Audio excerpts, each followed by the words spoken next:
Hello all and welcome to the Griffin Hill webinar. Today I am Cameron Baird. Dr. Scott Baird is actually out of the office, so he won't be joining us on this webinar, and you'll get to hear from me. But we'll get you some great content today, and then also we'll make sure to get you a chance to be able to get connected with Dr. Baird as well. As you all probably know, Griffin Hill is the human and organizational achievement company. That's what we deal with. We help individuals, we help organizations perform at higher levels. And we know that fundamental to that is it requires systems to be in place. Today, our topic that we're going to be talking about is the system, the process of being able to generate and harvest referrals so that you can be able to grow your business at faster rates and make more money. So that's the purpose of today's webinar. But just to get kicked off with that, we have some good discussions to have around that. So first of all, like we talked about, systems are important and critical for achievement.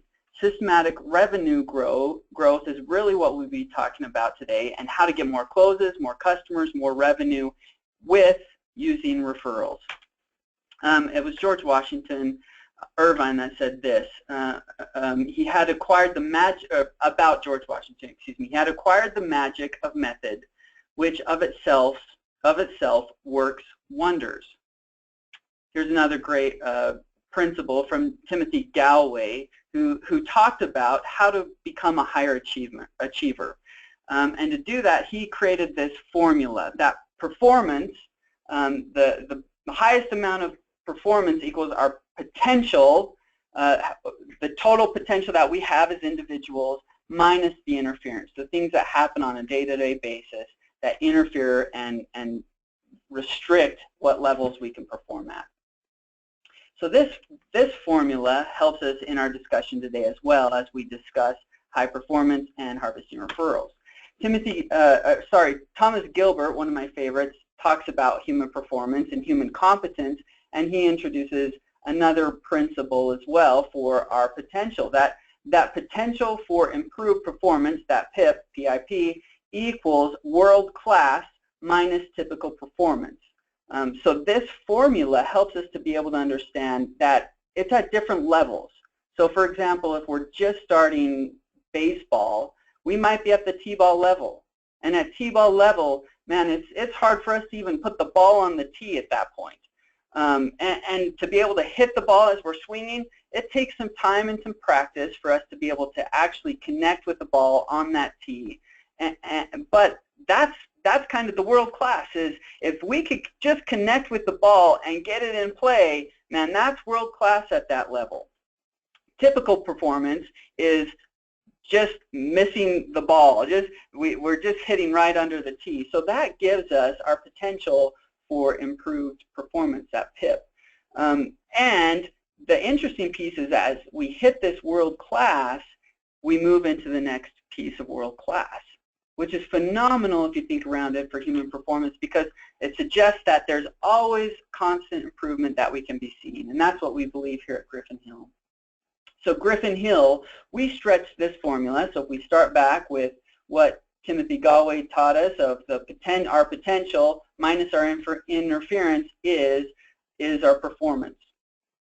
Thomas Gilbert, his is what we just talked about, that this piece of world class minus typical performance is our potential for improved performance. At Griffin Hill, we teach this. Performance, little p, equals potential, big P, minus interference. But as we started this conversation today, we can impact that by adding systems. And that's what Griffin Hill is all about, is systematic growth increasing that world-class performance.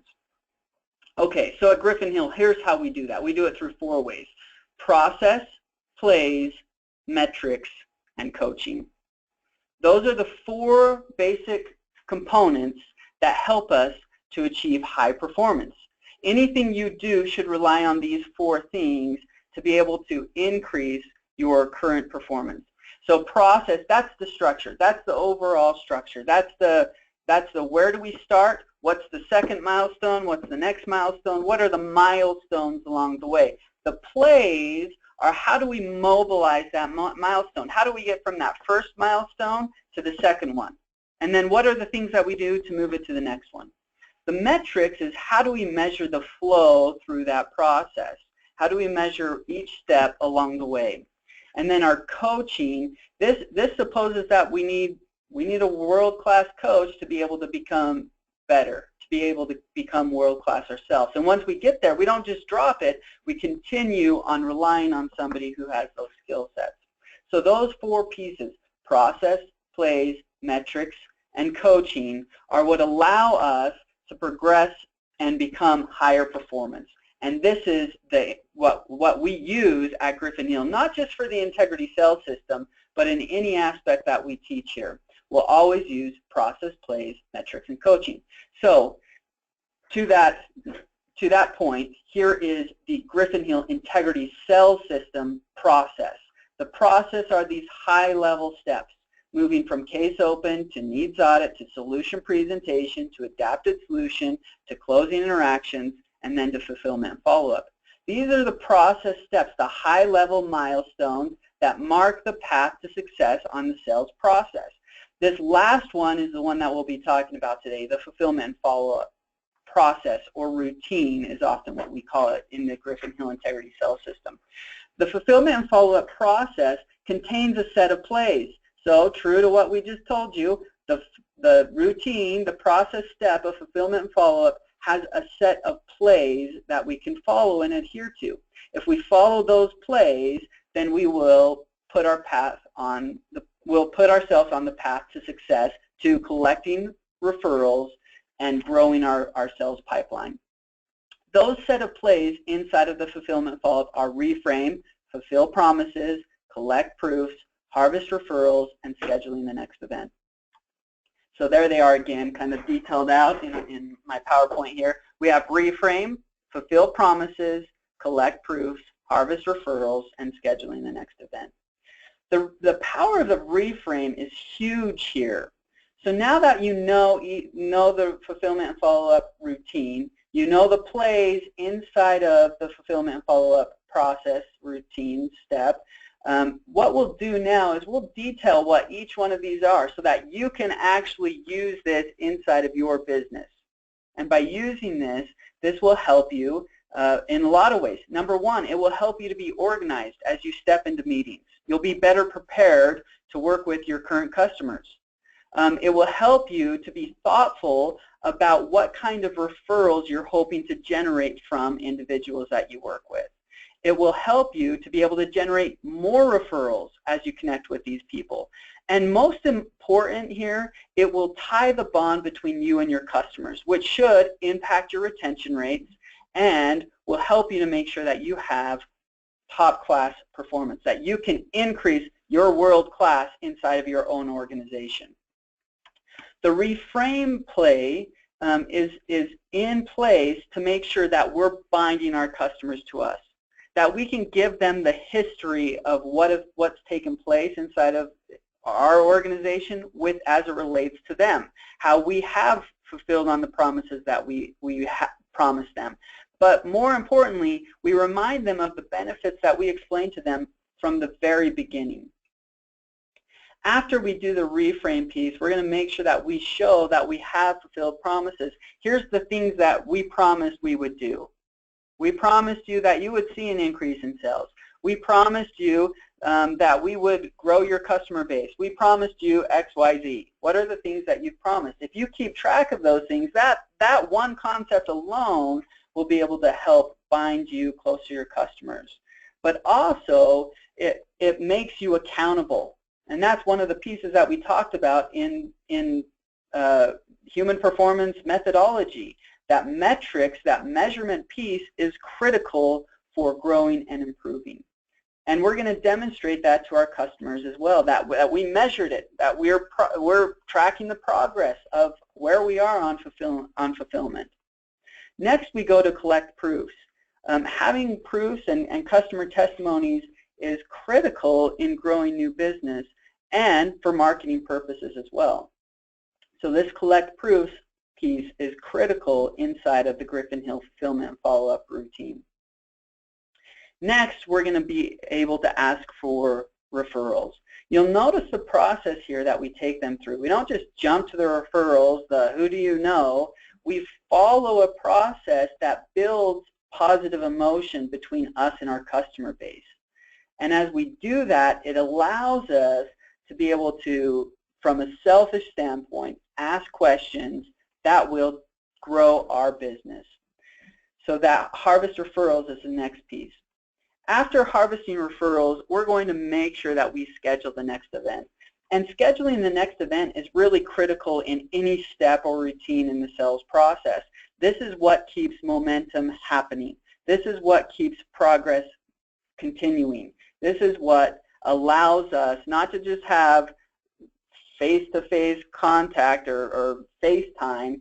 It's actually progressing the conversation. This was what binds the relationships. So those are your high level of the plays inside of the Griffin Hill fulfillment and follow-up routine.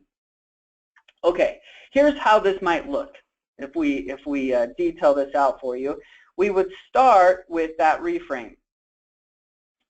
So for example, we might say, John, it's been good to be able to meet with you. When we first met with you, from the very beginning, we told you that Griffin Hill is the human and organizational achievement company, that we deal in performance inside of organizations, that we help individuals perform at higher levels, that we help companies perform at higher levels, and we do that through systems.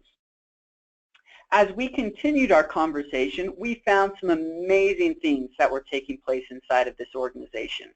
We found that you have amazing people who have the skill sets to be able to train and grow people inside of your company, that they've done some of those things already, and those things have made you into a successful company, that your customers seem to like you and care about you. We know that because you have high retention rates. As we continued the conversation, what we found is that there were some situational issues. You have all these wonderful things going on, but what we found is the systems that you were using at the time weren't allowing you to be able to fully track and measure your sales performance. And so we talked about scorecard and the use of scorecard and implementing it here inside of your organization. As we did that, we feel we have seen some great things. And now we jump into, so now we've reframed where we've been, now we jump into the promises. We promised you that as we started to track things, we'd be able to identify quick ways to be able to grow your business and your revenue. We would find ways that would help your customers be bound to you even more. Even though you already have high retention rates, we'd make sure to maintain that and most likely see great improvement in that area as well. Here's some of the things that we've noticed. We've noticed that as we have been able to do coaching and adhere to metrics, that we found that your revenue has been able to grow by over 300%. Did I get that right? And that question there is pretty important because it allows them to reflect. It allows conversation to happen. It allows us to really understand if that number is correct. So now we're starting to make sure that we fulfilled on promises. And if I've done it that way, the other piece is I'm starting to collect some really good proofs because of the ways that we performed allow us to be able to show that and collect that as proofs. Next, I might jump to the next thing. So previously, we mentioned how important retention was to you and to keep that in place. What we've noticed is you were already at a super high retention rate, but as we continued and enhanced processes, we found it bound your customers more to you. We saw a 3% increase in your high retention rate already. Did I get that right? And now I can move on to the next thing. One of the important pieces is you had amazing trainers in-house already. And with the tools that Griffin Hill was able to bring, it enhanced their skill set, their knowledge, and their ability to track and measure the people that they train. of all of these things that we've mentioned, of these 3 things that we've mentioned, the increased revenue, the increased retention rates, the increased skill level of your employees and your trainers, what are the things that you've liked best? This question allows for us to open the dialogue and to really identify what is it that they've really liked. After this kind of question, I typically ask another question of, what else have you seen that you've liked? And this helps to build the content for the collecting proofs. It also allows us to build a menu before we even show up. One of the things I told you about this session today is that you would find that it would help you become more prepared as you have fulfillment and follow-up discussions with your customers. That's how it does it. These questions, this preparation in the fulfill promises means we have to have done some work. We've had to come in prepared and knowledgeable about our interactions with our customers. And these questions help us to be thoughtful about what their responses might be.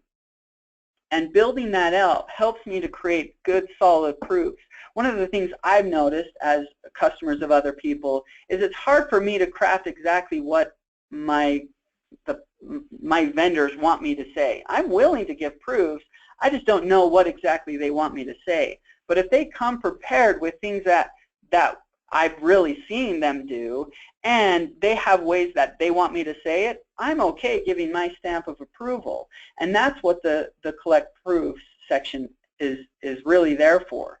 This is a way for us to be able to collect a proof in the form and the method that we're now going to be able to go back and plug it into our marketing efforts. We're going to be able to go back and plug it into our sales efforts for our sales team that they can use in what we would call at Griffin Hill the case open. So this collect proof section is really powerful and helpful to be able to grow our customer base. And now as we harvest referrals, we can use this customer's proof with the people they know. So it even strengthens our interaction with the customers or the prospects or suspects that they're going to give to us. The next piece is the bulk of it, which is the harvest referrals section.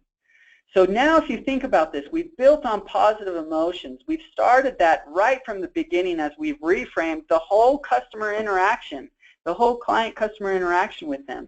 And then as we've talked about, here's the powerful things we've been able to do with you as a customer.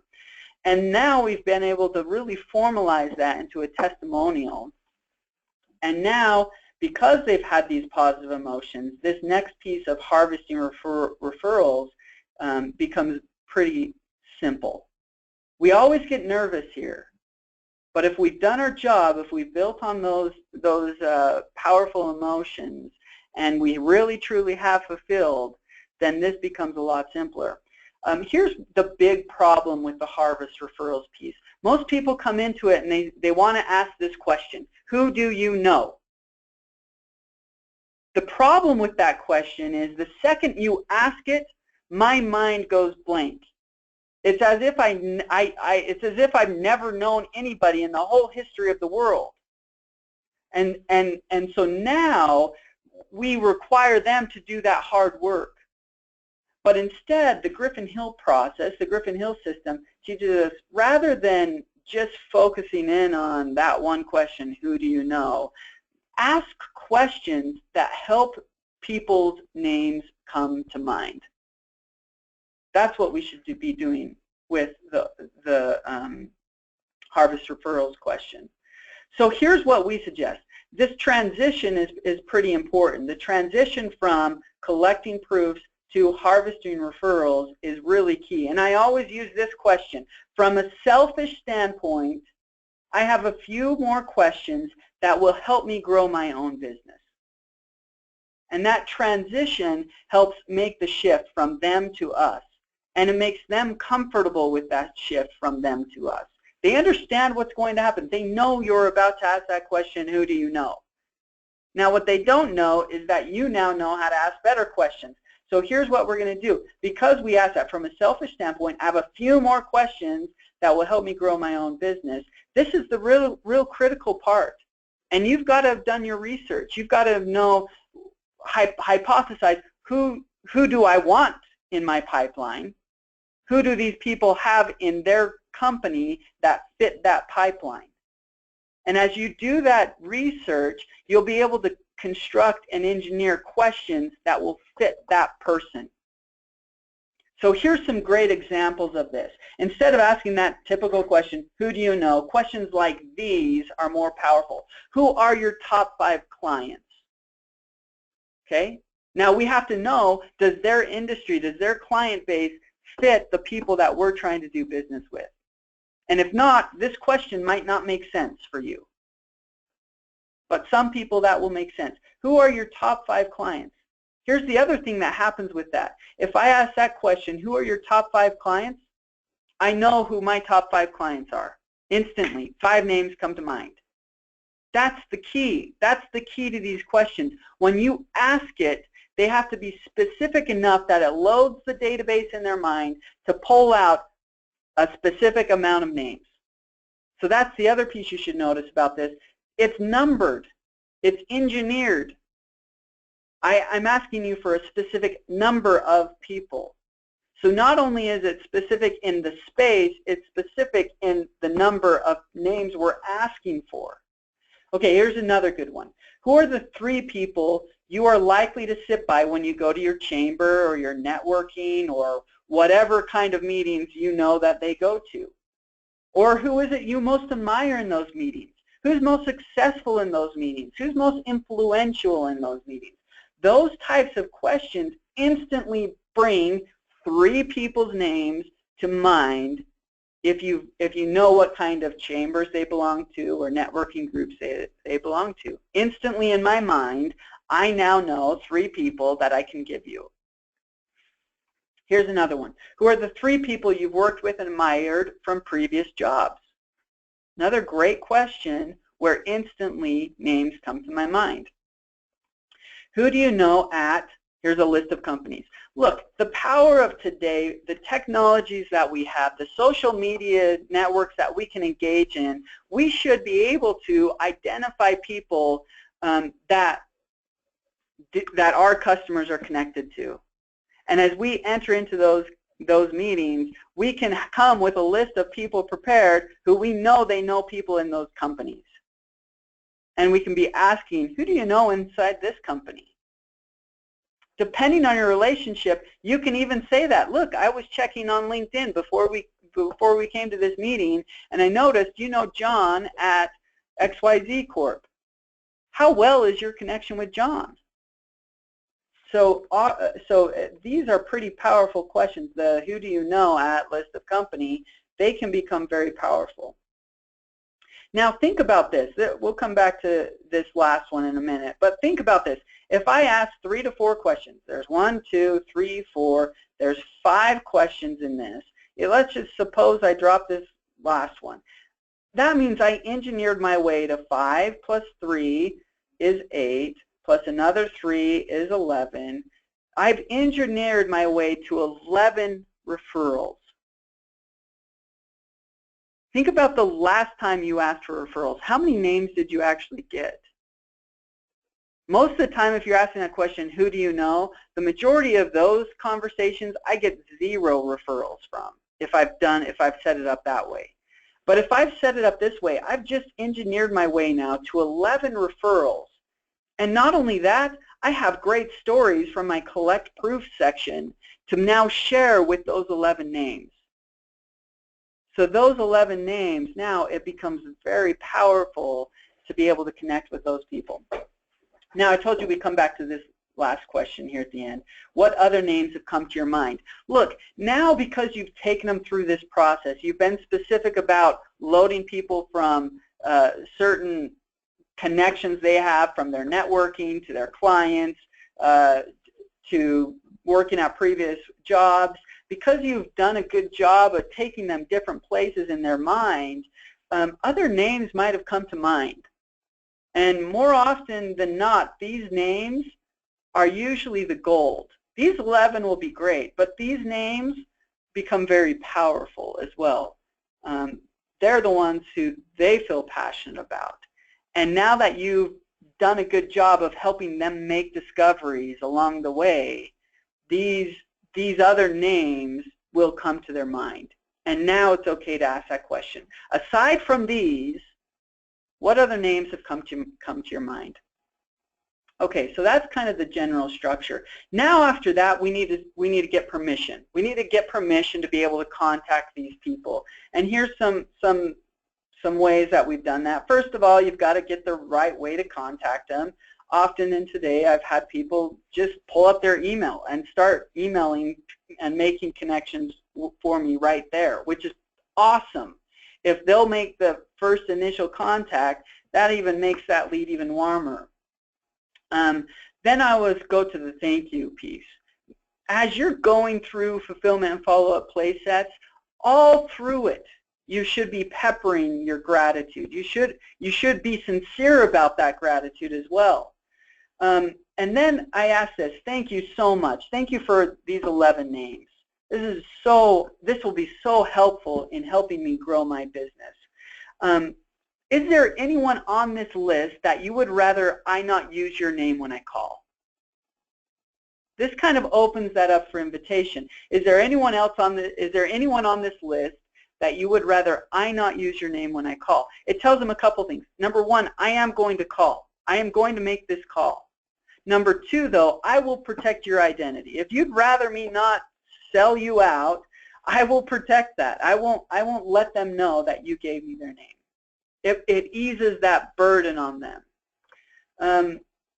And here's another great one. Is there anyone on this list that you would prefer to call before I call them? That's another great way to do that. Or you could use both of those. If they say, yes, I want to call John and Jimmy and Sam and Samantha, if they tell you that, always put it to a by when. Okay, perfect. By when will you make that call? By Friday. I'll call them by Friday. Okay, perfect. Then I won't call any of them until the following Tuesday. That way, for sure, you'll have enough time to make that connection. The thing I like about that is, number one, it doesn't just leave it up to them. I don't now have to keep checking in. Hey, did you call those 5 people?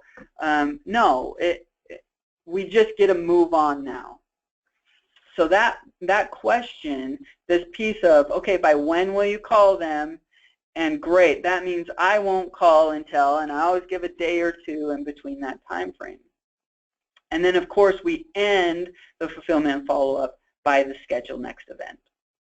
Okay, for me, here's some nuances before we get to our reflect and write. Here's some nuances that you should know about.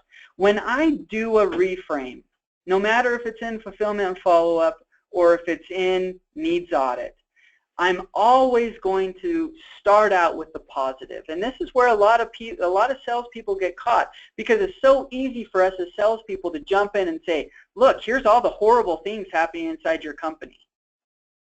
But this reframe should be a little bit different. It should start with, look, here's what we love about your successes inside of this company. So there's 2 principles of that. Number one, start with the positive. But number 2, assign the positive to the individual. Assign it to them, their successes. Because they're a brilliant leader, here's what's happened. Make sure it's true. Don't just use vain flattery. If you're going to talk positive, give the evidence of why. Okay? But start with that positive. After you started with the positive in your reframe, move then to, here's the situation. Okay? The negative isn't pointed to them. It's not because you're an idiot, you're a horrible human being. No, it's the situation, it's the environment, it's the economy, it's the rough culture that you're trying to shape inside of the organization. It's situational. Okay, that will help you inside of your reframe. Again, the other second nuance here is come prepared. Know the history of the account. Talk to the account representative. If that's you, sit down and walk through their account before you walk into this meeting. Prepare. Come in prepared. The third piece here is always express gratitude. And if you get to this piece, so in the reframe, after the fulfill promises, collect proofs, thank you, this has been so helpful. This will be so helpful as I go share this with other people. May I use your experience with other people, right? That's another nuance that I didn't touch on very strong. Make sure to get permission to share that proof with other people. Okay, so there's some things that you should know about that: expressing gratitude, being prepared. Here's what I'd like you to do now. Take a minute. Reflect on the conversation that we've had so far. If you have questions, feel free to ask that inside of the question section, and I'll make sure to try and answer those. But reflect. What is it that you liked about our conversation? What ideas do you have as you reflect on that? And make sure to write 2 to 3 things. Write that down. Physically pull out a piece of paper. I know you're probably doing other business stuff right now, but pull out a piece of paper and write 3 things that you really liked about our conversation today. Make sure to drill that down a little further. What is it that you'll do? Because of the conversation we've had, what is it that you will do? And then make sure to share that with someone else. What happens cognitively is if we go through experiences like this, it's easy to kind of brush things aside. But if we take a minute and we reflect and we physically write that down, in our mind we're starting to shape that. It's starting to make us to think about things a little bit better. And as we think about things a little deeper and a little bit better, we start to draw conclusions of what is it in my business that I could be doing better. And then it's when we actually verbalize that to your management team or your spouse or the person who's sitting in the cubicle next to you. When we verbalize that, all of a sudden it starts to really make connections for us. So that cognitive thought process helps us to embed that further and make real action. So that's why we take you through this process. So make sure, grab a few things. What is it that you liked about the conversation? What is it that you'll do from those 2 to 3 things you like? Draw at least 1 action item. What is it that you'll do? Make sure to schedule a time to share that with someone else. And then put it on your calendar. Go actually do that action item. Put it on your calendar item. Give yourself a date by which you will do that. That schedule next event will help you become a higher performer. Here's some things that we wanted to give to you today. Number 1, we do have a base camp coming up. If you're interested in attending that, because Scott's not here and you can't tell me no, we're going to get you into that. That's on Friday. So because it's not here, shoot us an email. Just reply to your registration email, and we'll make sure to get you connected on that. Here's the other thing. Dr. Baird is jumped back in, and he's looking for ways to be able to help organizations succeed. So if you have some questions of how can we be higher performers here inside our organization, or how can we use Integrity Sales System to better ourselves, not just our sales team, but as individuals or as a management team. If you're looking to become higher achievers, let's get you connected with Dr. Baird. He is absolutely fantastic. So if you go to this link, and we'll post that in the chat, and we'll also have it in some follow-up emails. If you go to that link, you'll be able to schedule a time on Dr. Baird's calendar that fits with your calendar to be able to spend some time discussing that. So there's the 2 things. If you're interested in attending the base camp, shoot us an email back. We'll make sure to get you registered for that. If you're interested in becoming a higher achiever, or interested in your company performing at higher levels, make sure to get scheduled with Dr. Baird. Let's see. I'll check our questions. But aside from that, I think that's it. It's been good to be with you today. Thank you for paying attention. Thank you for listening and joining our webinar. Best of luck to all of you, and we'll talk to you soon. Bye.